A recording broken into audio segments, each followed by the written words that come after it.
자, 요셉을 향한 하나님의 축복 선포 한번 따라 하실까요? 요셉을 향한 하나님의 축복 선포. 오늘 세 번째 말씀인데 잘 보세요. 요셉에 대해서 축복하셨을까요? 요셉이란 생명에 대한 샘플로 축복을 하신 것이고, 그것이 말씀에 기록되면 이제 우리가 뭐가 되는 건가요? 요셉이 되는 거죠. 왜? 요셉도 생명이고 우리도 같은 성정을 가진 생명이잖아요. 하나님은 요셉을 축복하신 것이 아니라 하나님이 선택한 생명을 축복하신 것이고요. 생명의 주인은 하나님이시니 하나님은 생명을 뭐 하실 수밖에 없어요? 축복하실 수밖에 없어요. 그리고 그 축복권은 누구에게 있느냐? 하나님에게 있잖아요. 그 전에 그 송탄이라는 거 혹시 기억하십니까? 미군들이 많이 입고 오는 것인데, 그것이 어떤 목사님이 개척을 하셔서 하는데, 성도 한 사람 한 사람이 얼마나 귀합니까? 근데 어느 날부터인가 설교를 끝나고 기도하고 헌금하려고 하면, 헌금 기도 왔죠. 한국 축복 기도 하려고 하면 미군 두 사람이 문을 열고 들어와서 뒤에 앉더라는 것입니다. 야, 이제 우리 교회도 국제교회가 되는구나. 미군들이 와는구나. 그래서 너무 감사해서, 그치, 뭐 영어가 잘 되는 것도 아니니까 그냥 눈인사만 하고 또 간. 그 다음 주에도 헌금 시간만 되면 미군들이 2명이요.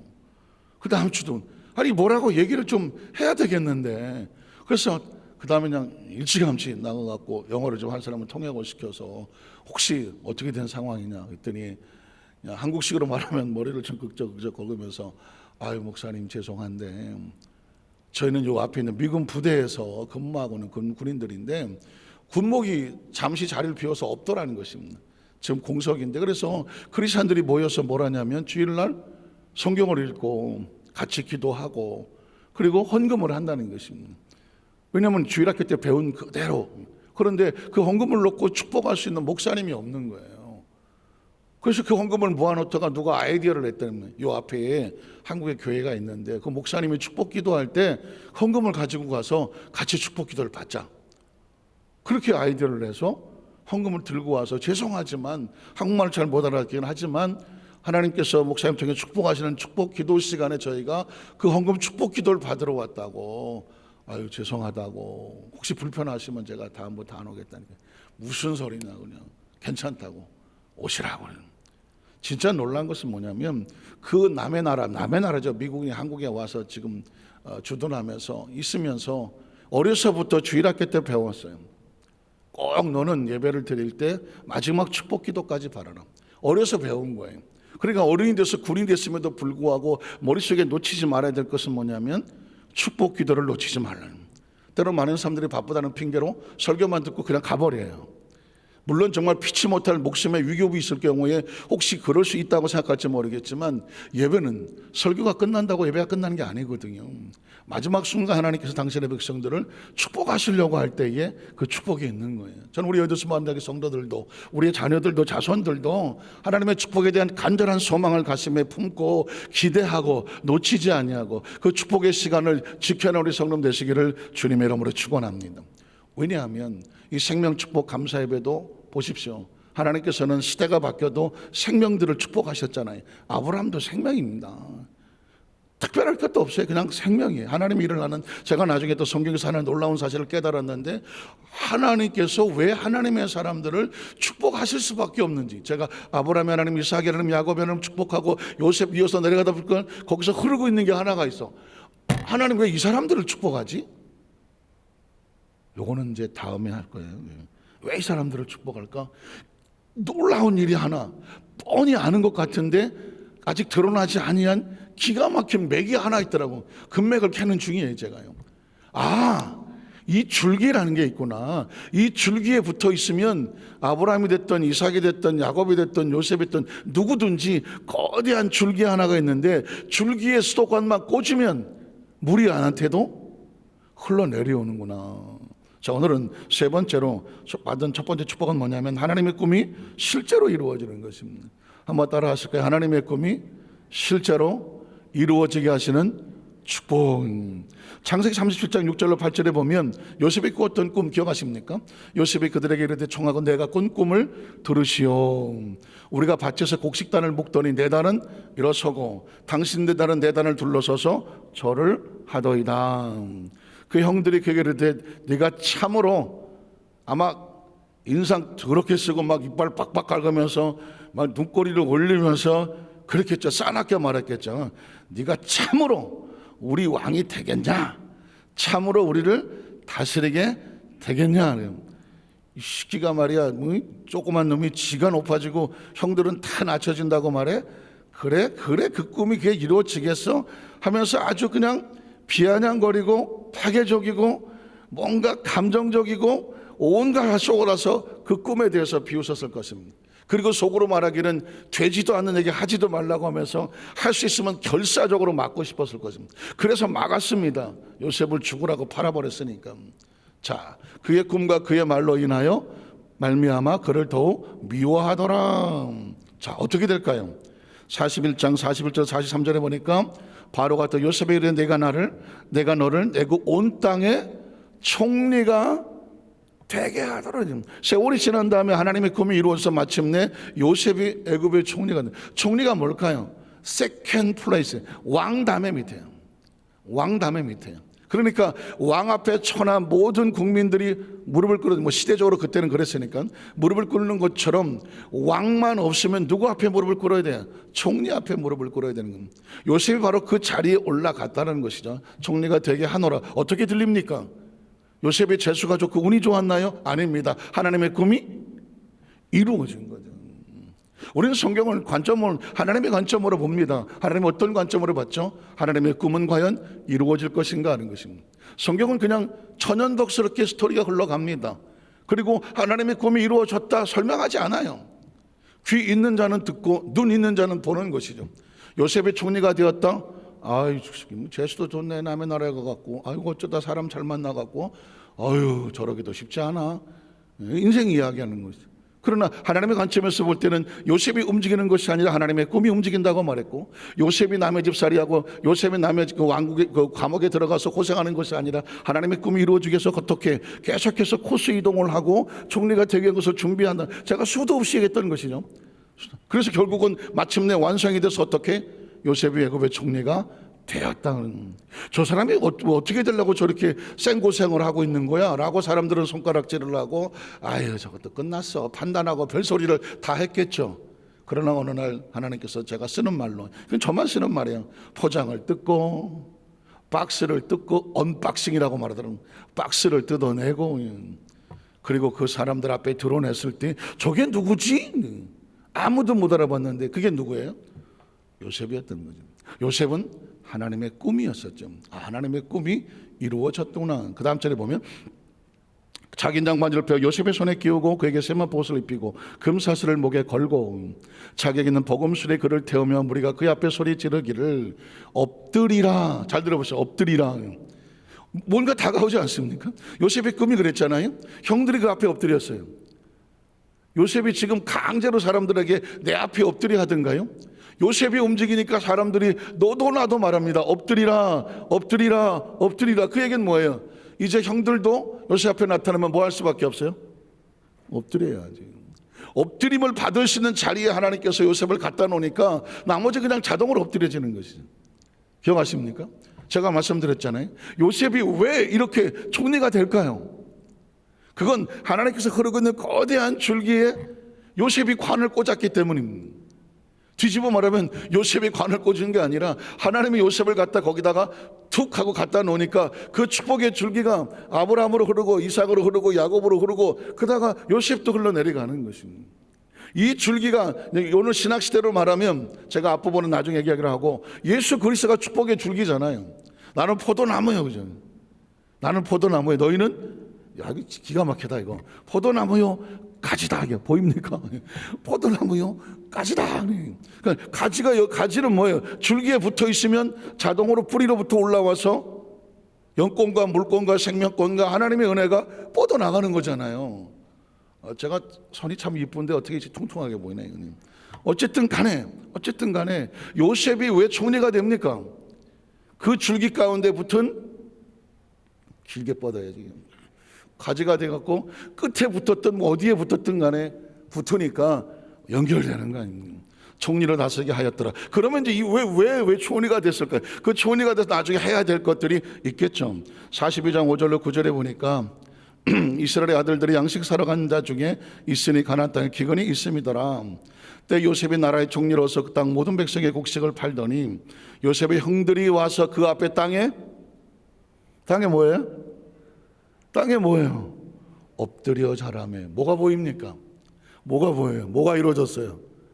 하나님께서 요셉에게 꿈을 꾼 것은 환상이 아니다, 허망한 일이 아니다, 상상이 아니다, 글자 그대로 그냥 일장춘몽 꿈이 아니더라는, 하나님은 미리 보고 얘기하신 계시고 우린 보이지 않기 때문에 꿈 같은 얘기 하네라고 말했을 뿐이고, 그것은 시간이 지나고 나면 뭐가 돼요? 현실이 되는 것입니다.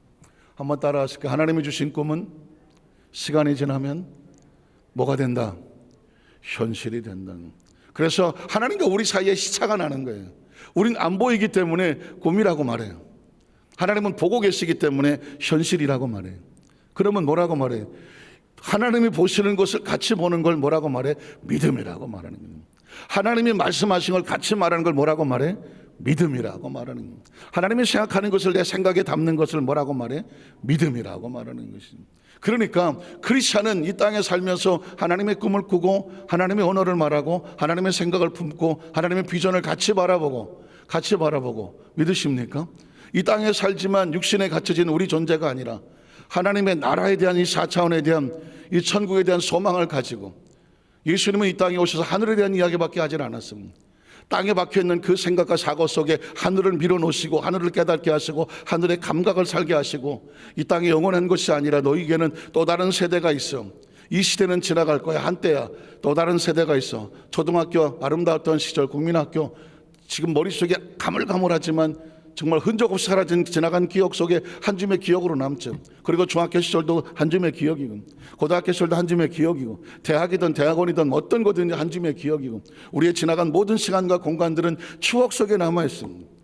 그냥 상상으로만 돌아가지 결코 가볼 수가 없는 것입니다. 이 지구에 사는 삶이 그럴 것입니다. 여러분, 이 땅의 삶에 연연하지 말라고 하니 연연할 수밖에 없지만 그 시대는 연연하죠. 우리가 중학교 때 얼마나 열심히 그 중학교 시절을 보냈습니다. 고등학교 시절 열심히 보냈습니다. 정말 치열하게 보냈을 것입니다. 세월이 지나고 나니까 그냥 다 꿈이에요. 세월이 지나면 다 꿈입니다. 아득한 기억입니다. 남는 건 지금 현실이에요. 지구라 그래요. 현실, 시간과 공간이라는 것이 원래 그런 것입니다. 이 시간과 공간을 벗어나는 것을 뭐라고 말하느냐? 자유라고 말해요. 영원한 자유. 그게 바로 하나님께서 우리에게 주시는 하나님의 나라고, 이걸 우리에게 깨우쳐 주시는 시야가 어떻게 열어지느냐? 하늘에서 온 인자, 하늘에 간 인자 나밖에 없다고 말하는 예수 그리스도밖에 없는 거예요. 지금은 꿈 같은 얘기를 하는 것이고, 어머니 뱃속에 있는 태화와 같이 이게 타서 여기 나가면 죽는 것 같이 생각을 하고, 이 안에서 모든 게 끝났으면 좋을 것 같고 영원히 여기 있었으면 좋을 것 같지만, 안타깝지만 시간이라는 건 그렇지 않아. 때가 지나면 다 뱃속에 있는 것도 한때야.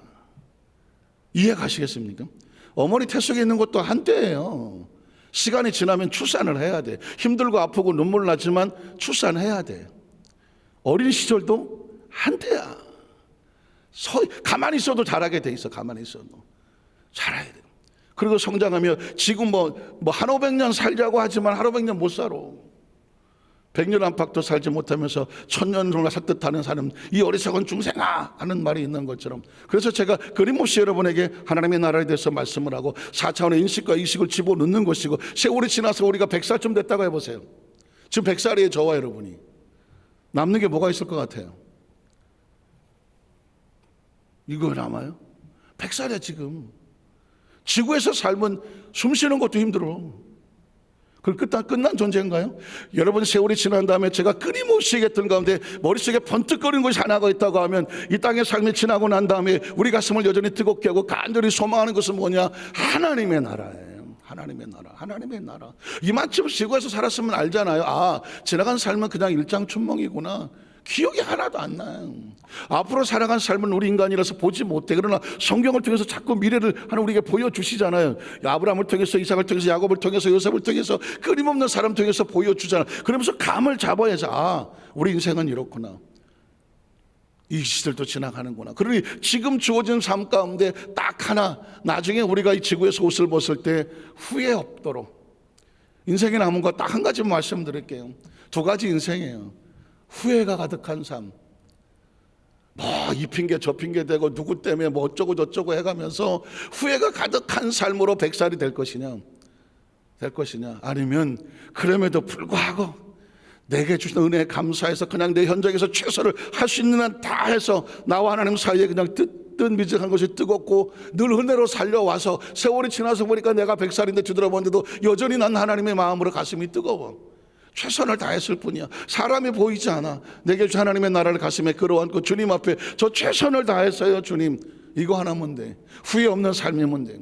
이제 저와 여러분은 선택하셔야 돼요. 후회 없는 삶. 전 여러분에게 꼭 이 말씀을 드리고 싶어요. 저도 마찬가지지만 시간이 없어요. 사람하고 붙잡고 뭐 어쩌고 저쩌고 네가 잘했니 어쩌고 하냐고 누구 때문에 상처받았니 어쩌니 뭐고 되니 안 되니 할 이유가 하나도 없어요. 그런 거 해봤자 다 우리 영만 죽는 것이고 속만 썩는 것이고요. 하나님과 우리 관계 속에서 이 밝은 빛의 에너지가 빛이 잃어버리는 것이에요. 내 안에 빛을 더욱더 빛나게 하고 내 안에 빛이 더욱더 빛나게 하고 하나님과 사이에 주시는 이 놀라운 자유와 기쁨. 자, 그전에 그런 말을 한 적이 있었죠. 난 요즘 제 마음이 너무 평안하고 감사 견딜 수가 없다. 다른 외부 조건이 그렇게 하는 게 아니에요. 외부 조건이 힘들어요. 정말 쉽지 않아요. 난 내 자식 절대 목사 안 시켜. 절대 목사 안 시켜. 아주 내가 어금니를 깨물어서 넌 절대 목사 되지 마라 라는 말을 아직 안 했어요. 말은 안 했지만 속으로 하나님 아유 쟤는 안 해야 되겠어. 내가 해보니까 할 일이 아니야. 그런데 사람이 하는 게 아니거든. 콜링이든 콜링. 하나님이 불러서 세워서 하기 때문에 붙잡히면 하는 거지 뭐. 붙잡히면 하는. 그러니까 제 마음속에 지금 혼자 느끼는 거 왜 이렇게 내 마음이 평안하고 자유한가? 하나님과 관계 속에서 그런 거예요. 하나님과의 관계 속에서 하나님이 주시는 지금 최상의 은혜를 주시고 최상의 기쁨을 주니까 그냥 여기가 기쁜 거예요. 여기가 감사한 거예요. 여기가 뜨거운 거예요. 여기가 감사하고 뜨거워요. 눈으로 보는 건 힘들고 귀로 듣는 것도 힘들고 뭐 닦이는 것도 없고 그냥 그래요. 들려오는 소리도 쉽지 않아요. 그런데 하나님의 사람들은 눈으로 사는 것도 아니고 귀로 사는 것도 아니에요. 가슴으로 사는 건데 가슴의 심령으로 사는. 그러니까 이게 뭐지 하는데 너무 감사한 거예요. 그냥 하나님의 은혜가 그냥 차고 넘치는 거예요. 저는 그래서 이게 하나님이 주시는 자유구나. 각자 삶은 다 쉽지 않잖아요. 몸도 힘들고 마음도 힘들고 생활도 힘들고 뭐 세상 제일 힘든 게 인간관계고 공동체 안에서도 그렇고 쉽지 않잖아요. 매일 들고 나가는 거 지지게 벗고 사는 거 아니겠습니까? 거기에다가 머리 박히고 생각 박히고 하면 영적으로 다 주저앉아 버리죠. 하나님의 사람은 하나님의 꿈은 지금 보이지 않지만 그 말씀을 붙잡고 가면 그 말씀을 붙잡고 있는 동안만큼은 요셉은 남의 집살이가 아니고 하나님의 말씀을 붙잡고 가는 것만큼은 감옥이 아니잖아요. 왜 그럴까요? 요셉의 가슴속에 품고 있는 하나님의 꿈이 끌고 가기 때문이잖아요. 그 이 꿈은 그냥 꿈이 아니라 현실이 될 거다 하는 거예요. 오늘 저와 여러분의 삶의 현장 가운데 저는 평생 어려서부터 신앙생활까지 달려왔기 때문에 도대체 이 신앙의 본질이 뭔가를 끊임없이 몸부림을 치면서 왜 신앙생활하고 믿음생활하고 교회생활을 하는데 마음에 자유하지 않으면서 여전히 왜 사람들은 지지게 벗고 싸우면서 네가 잘나니 내가 잘나니 왜 교회 공동체 안에서의 자유가 없나 평안이 없나 왜 사람들은 여전히 그 안에서 그리스도의 공동체 안에 들어왔는데 얼굴이 자유하지 않으나 빛이 빛나지 않느나 그런 어리석게 고민을 가지고 자랐거든요. 그런데 알고 보니까 그건 외부에서 찾는 게 아니에요. 내 안에 하나님과 관계 속에서 그 약속의 꿈을 마치 요셉처럼 환경은 바뀌고 사람은 자기가 주인이라 그러고 뭐 나를 종처럼 부려먹어도 또 왕의 감옥처럼 사방에 나를 힘도 억울하고 분노하고 뒤에 칼을 꽂고 나를 죽이려고 덤벼 들어도 나를 죽이고 살리는 것은 환경과 여건과 주위의 사람들이 아닌 하나님이 주신 내게 준 꿈이란 말입니다. 그게 바로 예수 그리스도를 통해서 하나님이 주신 하나님 나라는 비밀과 같은 거예요. 오늘 저와 여러분이 비밀을 가슴에 끌어안으면 누구도 우리를 절망시키지 못하고 누구도 저와 여러분을 낭망시키지 못하고 누구도 우리 가슴에 있는 이 빛을 훔쳐가지 못해요. 거울 자주 보시잖아요. 거울 보세요. 조금이라도 얼굴이 어두침침하게 뜨면 내 안에 빛이 돌아가는 엎드려서 기도하고 다시 말씀 붙잡고 말씀 듣고 쓰러세요. 정말 힘들고 어렵거든. 그냥 찬송 틀어놓고 설교 틀어놓고 기도 틀어놓고 내 영에게 계속 공급을 하세요. 그러면 내 영이 자유해야 마음도 비로소 편안해지는 것입니다. 마음이 편안해져야 비로 육체도 새 힘을 얻는 것입니다. 이번 7월 달에 이 요셉에게 축복하신 하나님의 약속의 말씀이 우리 영과 혼과 육을 잘 살려서 이제 우리는 우리의 머릿속을 땅에 박지 않냐고 사람을 보지 않냐고 하늘에 두고 어차피 예수 믿는 사람이니까 세월이 지난 다음에 그것이 우리를 끌고 왔다는 것을 기하고 절대 후회 없이 껄껄껄하지 말고 그때 그렇게 하길 정말 잘했어, 하나님 편에 서고 말씀대로 살길 정말 잘했어, 그게 저와 여러분의 인생을 가진 사람의 책임이에요. 나이 100살에 되어서 뒤돌아봤을 때 후회만 가득한 것이 아니라 그때 그 어떤 유혹과 어떤 것이 많았고 그것을 휩쓸리지 아니하고 끝까지 내 믿음 지키고 사명 지켰고 하나님 보시기에 좋았더라, 그 축복의 주인공을 내시기를 주의 이름으로 축원합니다. 기도하겠습니다. 하나님 아버지 감사합니다.